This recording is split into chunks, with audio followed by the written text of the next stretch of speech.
Oke Lur, selamat datang di Alur. Di video kali ini, aku akan membagikan pengalaman baca novel bergenre thriller lagi yang ditulis oleh penulis yang sama dengan novel yang aku review sebelumnya, yaitu Karwi Meita dengan novel Misteri Patung Garam yang diterbitkan oleh Gagas Media pada tahun 2015 atau sekitar 10 tahun yang lalu. Novel ini amat sangat susah dicari, syukur-syukur dapat prelog, kalau enggak ya paling bajakan. Ini pun aku dapetin dari salah satu seorang bookstagram yang kebetulan lagi cuci gudang, yaitu Kak Wildan.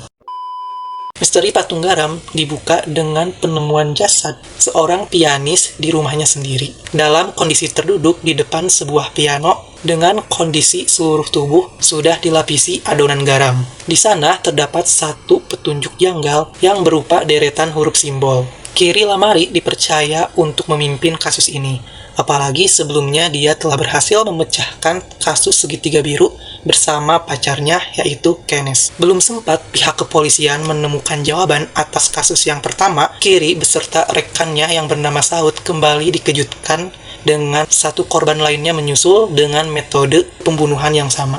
Di kasus kedua ini, Kiri beserta Saud menemukan sesuatu semacam bukti baru, dan dari sinilah petualangan yang menegangkan dimulai. Pelaku mulai memperlihatkan keberadaannya yang sangat berkemungkinan mengancam nyawa Kiri beserta orang-orang terdekatnya, termasuk Kenneth. Sebelumnya, apa kalian pernah menonton film ini?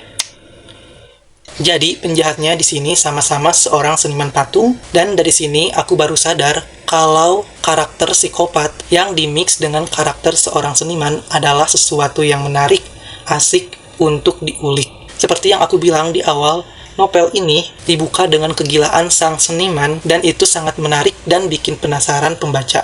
Di novel ini, narasinya terasa santai tapi bikin jatuh cinta. Di awal-awal, novel ini memperkenalkan karakter-karakter yang terlibat, dan bukan hanya thrillernya saja yang ditunjukkan, tetapi ada sisi komedi, serta ada kisah cinta yang dewasa. Dan kerennya lagi, porsi ketiga elemen ini menurutku sangat pas, nggak tumpang tindih, malah ketiga elemen ini berjalan berdampingan tanpa mengurangi intensitas masing-masing. Kemudian penokohannya cukup kuat, jadi chemistry antar tokohnya tuh dapat. Ketika salah satu karakter di novel ini berada di posisi yang tidak aman atau berbahaya, perasaan khawatir, cemas yang dirasakan oleh tokoh lain tuh beneran nyampe kepada pembaca, termasuk aku. Dan selain itu, penulisan adegan-adegan yang menegangkan sekaligus menjijikan ditulis cukup filmis.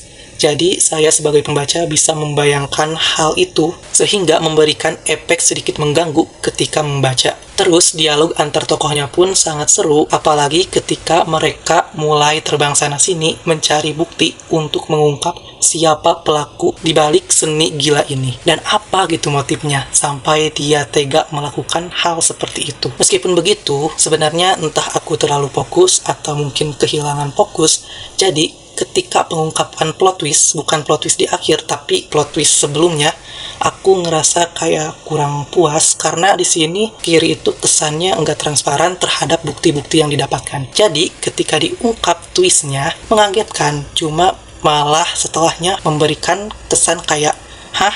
Sambil bolak-balik halaman, kayak mencari kepingan yang enggak aku dapatkan gitu. Kayak terlalu tiba-tiba Kiri mengungkap semua bukti yang dia dapatkan di hadapan pelaku. Tapi untuk twist di endingnya itu benar-benar adegan paling tragedi, tragis, dan sesuai ekspektasi aku. Bahkan sampai saat ini kalau dibayangkan itu masih terkesan meneror untuk aku dan masih membuat aku merinding. Terus untuk pesan yang ingin disampaikan di novel ini, seperti sebuah kalimat yang sudah beredar di sosial media, kalau orang jahat itu adalah orang baik yang tersakiti.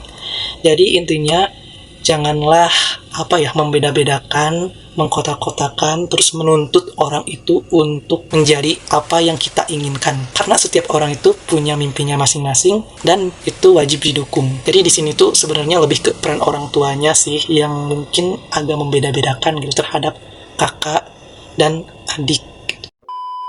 Oke, buat teman-teman yang sudah membaca Misteri Patung Garam, boleh banget untuk menceritakan pengalaman kalian di kolom komentar. Mungkin sekian untuk resensi kali ini, mohon maaf bila ada kesalahan. Jangan lupa untuk like, komen, dan subscribe supaya kita bisa bertemu lagi di video-video selanjutnya. Bye-bye!